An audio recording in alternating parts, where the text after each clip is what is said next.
Immunity, new hope tonight. Recovered COVID-19 patients may not infect others. South Korea's CDC examined nearly 300 patients who recovered from the virus, but then tested positive for it again.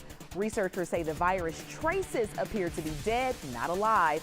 The research found these re-positive patients may have developed protective antibodies. It is too soon to know if they have actual immunity. Shelved, Johnson & Johnson will discontinue talc-based baby powder in the USA and Canada.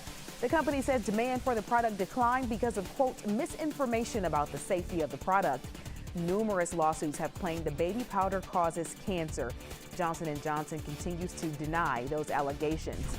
More flights in the air. Delta is adding flights to keep up with demand as it helps passengers social distance. The Atlanta-based airline will cap plane capacity at 60% through at least July. Delta plans to resume more of its major routes next month.